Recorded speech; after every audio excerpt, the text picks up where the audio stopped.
Okay,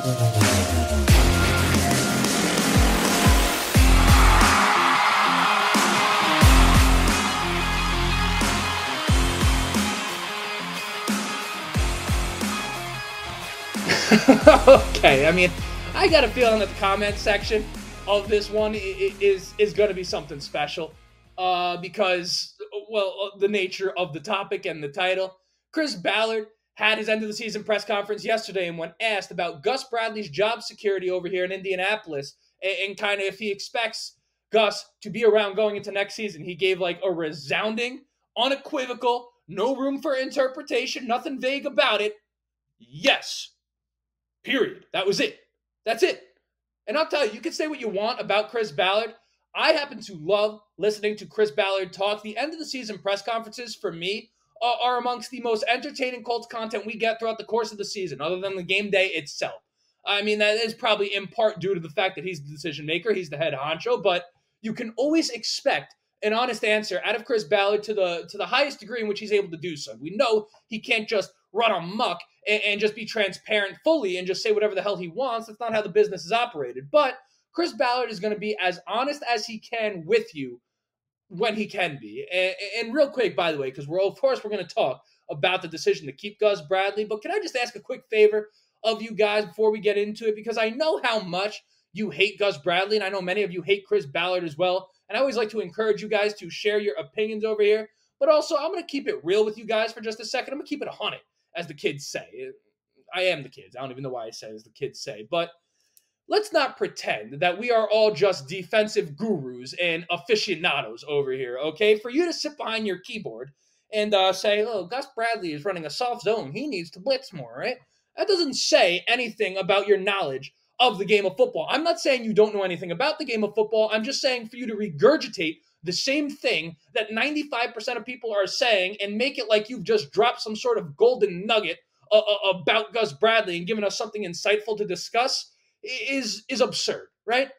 And if you're going to sit here and bitch about Gus Bradley's defense, can you start breaking it down on a level that's just one level past what you heard someone else say, right? I mean, can you talk about some of the concepts that he's running? Like, what type of zone is he running specifically? Do you know the answer to that? Not just a soft zone. What kind of zone is he running, right? What formation are we in most of the time when we're running that zone? Hell, in the zone, what is each guy's responsibility? What's the corner's responsibility? When is it his job to cover the receiver, and when does he pass it off to somebody else? Did you know that in a zone, he's passing it off to someone else at some point? And you might know this, right? And I don't mean to condescend you or anything like that, but I mean, you know, it just drives me crazy, right? Explain to me how if a team is struggling in coverage, that you think the solution is taking people out of coverage, right? Addition by subtraction. Taking people out of coverage to blitz, that's what you find the solution to be. Can you explain how it is that makes any sense? If you cannot answer any of the questions that I just asked you without a Google search,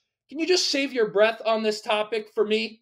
For me, again, I know I'm coming off like a bit of a blowhard right now, and I don't mean to be super disrespectful, but it just drives me crazy to watch you guys sit there and make it like you know something about defense. We don't know anything about defense. We might know a little bit. I know some of you know more than others, and it is what it is, and I hope you don't feel attacked right now. But my goal over here is to make sure that as Colts fans, if we're going to sit here and talk and let the organization hear us, and trust me, they do, and they listen. We are the ones who put the money in their pocket. So if we start talking crazy, if we start getting irrational, eventually it's quite possible that they're going to act irrational to appease us, okay? Appease us.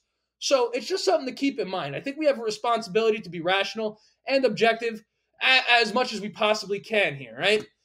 And not for anything, you know, Gus Bradley, I'm not saying he's the best defensive coordinator of all time or anything like that, but I know it was a while ago. That Legion of Boom defense really revolutionized the way teams are playing defense now, okay? It's not like this guy is a complete scrub of a defensive coordinator. This is the highly respected dude that always has a job. It's not like he's ever been exiled from the league. People always bring him back to be defensive coordinator, right? You could go ahead and look up Gus Bradley, look throughout his career. The guy, other than being the head coach of Jacksonville, has been a successful defensive coordinator in this league. It is what it is. You really cannot deny it, okay? And I think there's a pretty decent case to be made that Gus Bradley perhaps wasn't entirely at fault for what we saw on the defensive side of the ball this year. So now that I'm done berating you, okay, I'm sorry. Don't mean to do it. Hopefully I didn't turn any of you off, but at the same time, I'm the one with the microphone here. I'm going to be honest and I'm going to speak my mind. It is what it is. If you want to speak your mind, get a microphone and do what I'm doing. You can do the same thing. I'm just in my bedroom talking. I mean, it's all it is. There's nothing more than that, right? Back to the regularly scheduled programming. Regularly scheduled programming. Perhaps you could even do it better than me. Perhaps you could speak English. I think a lot of us, when we look at this offseason and think about what we need to improve, defense is at the forefront of all of our minds, right? So we agree on that. And Steichen had actually alluded to it earlier in the week. He was asked about Gus Bradley's security in Indianapolis moving forward, and they were kind of said, like, listen, man, you didn't hire Gus Bradley, so what do you think about that? And he had a prepared line, a canned line, that clearly was picked specifically to answer this question, carefully crafted, and used to say exactly how he felt without saying exactly how he felt. And what he said was he believes in continuity. He kept saying the same exact thing. And I'll tell you, I am inclined to agree with Shane Steichen.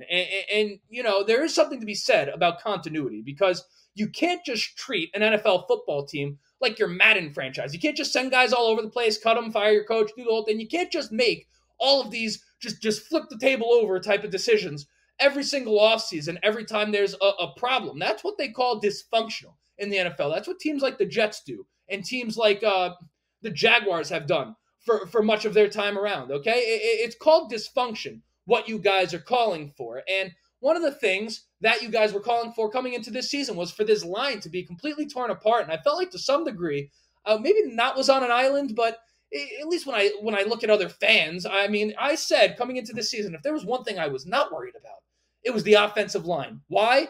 Continuity.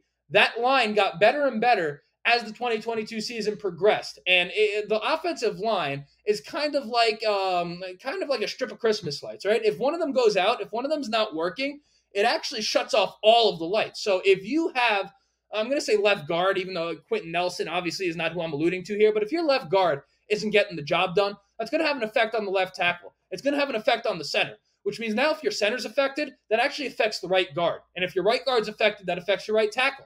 So all of a sudden, one guy not getting the job done and one guy not being on the same page with the rest of the unit actually kills the whole offensive line, which is why continuity is so important. So that's in the context of the offensive line. Shane Steichen clearly talking about it from a coaching perspective and a team building perspective. I happen to agree with Steichen all the way, right? But it's one thing to hear that from Shane Steichen. Again, Chris Ballard said that Gus Bradley will be back in the press conference. So we can all but count on the fact that he is going to be back. Now, you may view that as bad news. Maybe it is bad news. I don't really know. But, you know, for the sake of the clarity of the discussion about our defense, it's great news, right? Because, of course, the defense was going to be a massive topic going into this offseason. We know this. But now we know that the conversations about the defense have to be based on personnel as opposed to the coach himself. Now, you may not like that, but over here, we operate in reality. In the truth that is. We don't sit here and live in La La Land. We're not in the land of make-believe over here. We're not fantasizing about anything. Well, we're fantasizing about Colts Super Bowls and Colts wins and Anthony Richardson coming back and staying healthy. But other than that, I mean, we try to sit here and talk about the team from an objective point of view. That's kind of the goal over here. I want to make more educated Colts fans. And if I have to sit here and insult you a little bit to get it done, I apologize. Then that might be how I have to do it. I don't really know. But, you know, that is what it is. So we're going to start to unpack kind of what this defense now looks like from a personnel standpoint. And then I'll kind of touch on, you know, why it is that I think that maybe we're just being slightly reactionary in the way we view Gus Bradley right now. Just a possibility. I'm not so bullish on it. I'm not saying I'm 100% right that Gus Bradley was not really fully at fault for what we saw on defense this year. But, you know, we'll talk about it. Before we do, you know, I have to introduce myself. My name is Justin. This right here is the Riding the Bench Colts podcast. As always, I ask anyone that's watching the video on YouTube, go ahead and shoot it a like. It's going to help me get out to as many Colts fans as humanly possible. If you're listening to the audio version, perhaps leave a 5-star review. Let the people know how much you like the show. We just hit 2,000 subscribers over here. We're shooting for 3,000, 5,000, then 10,000, then a million, then 2 trillion, right? My promise to you going into this offseason is that I am going to help make this the funnest offseason that you have ever been a part of since you've been following the Indianapolis Colts. Subscribe if you want to be a part of that journey. But most importantly, let's just enjoy this thing, right? Let's not be too angry. I understand we're going to get emotional, but stress is reserved for your job and real life and relationships. football as a fan from our couch with a beer is not supposed to be so stressful. I understand that things don't always work out that way, but let's just pull it down a little bit, right? And I say that as someone who's had a little bit of bass in their voice the entire episode here. But let's start by talking about the secondary. Actually, let's just start real quick because it's a quicker point with why I think that perhaps Gus Bradley wasn't completely at fault here. This was a young team out here, okay? On defense, they went through a lot of adversity coming into this season. Now, Stephon Gilmore, in the offseason, we got rid of him, gave him to the Cowboys. A lot of people didn't like that move. I am on record saying that I kind of viewed that as good business. I just thought kind of the direction the Colts were headed in and where Stephon Gilmore was at his point in career. I just kind of thought that was like good business, just in the sense of like good faith to be like, okay, let's part ways here. This is good for Stephon Gilmore. This guy's like a Hall of Fame player, and we're trying to go young. Like, it just, for me, it made sense. It was kind of bittersweet, but I wasn't like up in arms about it. But kind of as the season went on, you did kind of look and say, wow, we were maybe a little bit closer than we thought. Stephon Gilmore would have been a nice piece here. Maybe the conversations about the defense would have been different, but you got Isaiah Rodgers betting the other team's money line. Dallas Flowers tore his Achilles, and all of a sudden you were down to the scraps in the secondary, and then we had problems in coverage, and we're going to sit here and look at Gus Bradley. Now, coaching's important, but you got to have the horses out there on the field, and all I'm saying is that there's a possibility that on a personnel standpoint in the secondary, we just weren't where we had to be. Maybe the talent was there, but from an experience standpoint, it maybe just not where we had to be. And I know we need help in the secondary. It's one of the things that I think is going to be like the priority this offseason. But when we look at the corners, we'll start there and then move to the safeties. Kenny Moore is a big decision this team has to make going into this offseason, because last year, and when I say last year, I don't mean like last year being the one we just played. I mean like last year, I guess.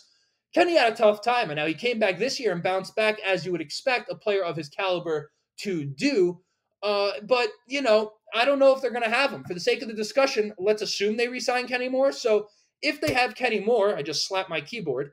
I thought I just messed up the entire thing. I was looking. I was like, did I pause it? Right? All right, back to business.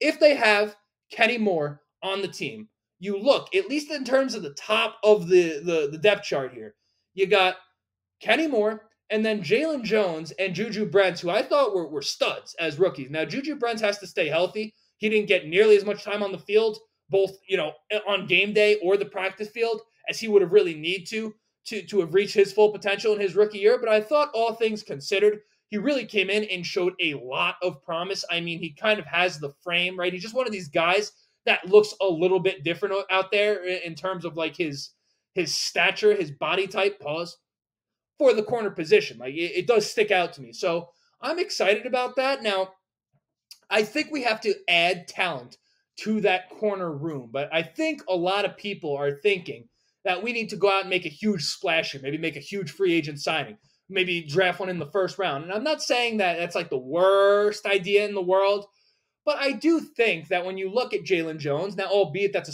7th round pick, and we know Rodney Thomas was a 7th round pick who had a wonderful rookie campaign for us last season, only to come out this year and maybe not live up to what we could have expected out of him. So I understand that that's a possibility, but Jalen Jones, Juju Brents, the return of Dallas Flowers, albeit from an Achilles, and Kenny Moore, those four right there, even if we're aggressive in free agency in the draft, there is no guarantee that any of the guys that we bring in actually perform better than any of those guys. I'm just going to be 100% honest with you. From a talent standpoint, that's not like the worst group of corners we've had since I've been a fan of the team. I mean, I have seen significantly less, or rather significantly more underwhelming groups of corners since I've been a fan of the Indianapolis Colts. So I'm not 100% sure that that's a position we have to go out and attack. I think we need to bring in talent. I think we need to bring in competition, but it's not like the one that I view as we really need to add a top-tier piece of talent here, right? The safety room, when you talk about the secondary, is the one that I think you have to address something in the secondary. If you're not going to fire Gus and you're not going to you got to do something, right? You can't just sit there and be the same. The definition of insanity is doing the same thing over and over again and expecting a different result. The secondary, or rather the safety room, was tough because Julian Blackmon is one of these guys who is, I was about to curse. I will curse. This is one of these guys that's fucking awesome when he's on the field.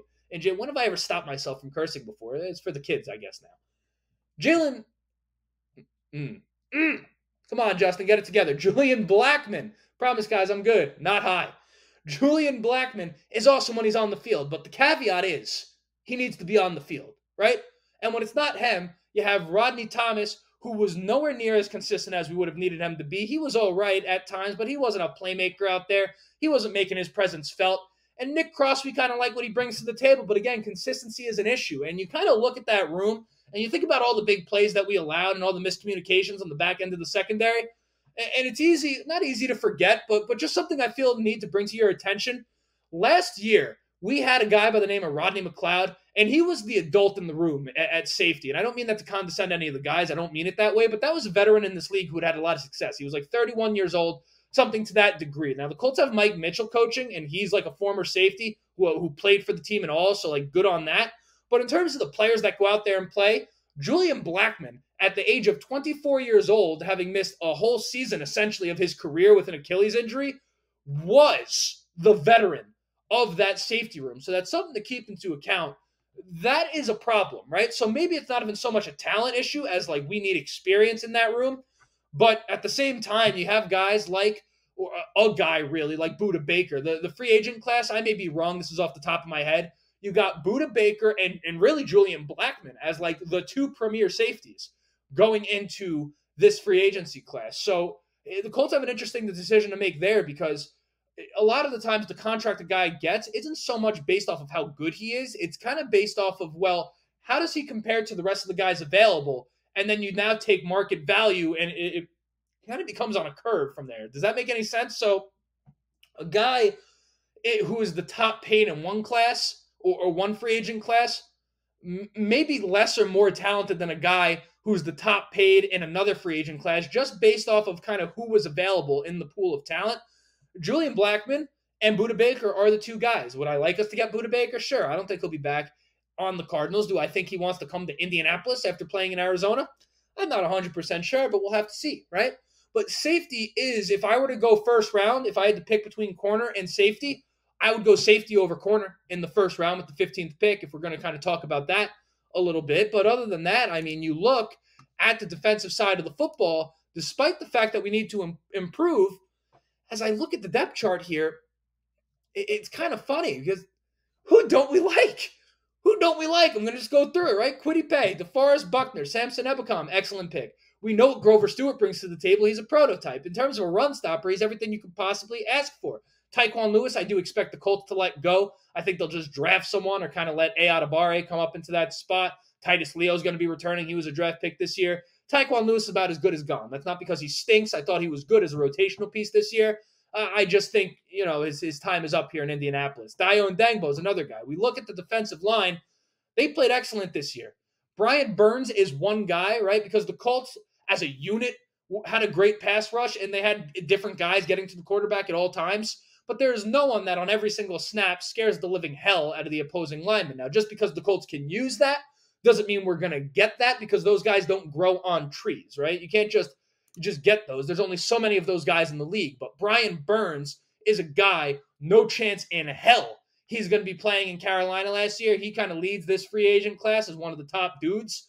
Brian Burns is a guy I would love in Indianapolis. He's actually, Colts aside, one of my favorite football players to watch, period. And it's been that case for a couple years. So I would love to see him around. Do I view it as a pipe dream to some degree? Yes, I do. But, that's a position I think it's going to be hard without getting a guy like Brian Burns. I think it's going to be hard to improve that position. You look at the corners, which we already covered. I think it's going to be hard to improve the corner position. E.J. Speed, Zaire Franklin, Sagon Olabi is a guy they re-signed. I'm a huge fan of his. Grant Stewart I like as well. We can add talent there, but in terms of the top-end talent, the starters, E.J. Speed and Zaire Franklin, don't we like those guys as the franchise linebackers of this team? I don't know. It's really the safeties. If not for the safeties, it's kind of funny. Despite how upset we are about the defense, I just don't see a position on the defense that we're guaranteed to improve. And it's not because of Bargain Bin Ballard. It's because the talent is there. It's the physical talent is on the defense. And I know right there, that's kind of pointing to you saying, well, that's got to be coaching. Sure, maybe, fine. But at the same time, this was one of the youngest teams in football. If not for the Green Bay Packers, I believe the youngest team in football with an average age of what, like 26 or something like that. The defensive side of the ball was no different, particularly in the secondary. If that's not the youngest secondary in football that the Indianapolis Colts had, I don't know what is. But it might just be a matter of experience as opposed to talent. Doesn't mean we don't add talent, but I do wonder, in terms of top-end talent on this defense, I'm not 100% sure we're kind of going to see any splash moves that really kind of change the way we view this defense. I think it's going to be some of these under-the-radar rotational type moves, and I kind of just want to prepare you guys for that in advance because I know you guys are going to be losing your minds over it. But keep in mind, Samson Ebukam was a guy we looked at last year, and everyone was like, oh, this was our big free agent signing. That was a key player on the defense this year. So that's just something to consider. But, I mean, as far as the defense goes, that's about all I have to say right now. Of course, we're going to continue to talk about it as the offseason progresses. But Gus Bradley is going to be the guy, and we have to accept that. And that's all there is to it. So without further ado, that was the episode. My name is Justin. This right here is the Right on the Bench Colts cast. Subscribe, like if you have not already. But most importantly, go Colts.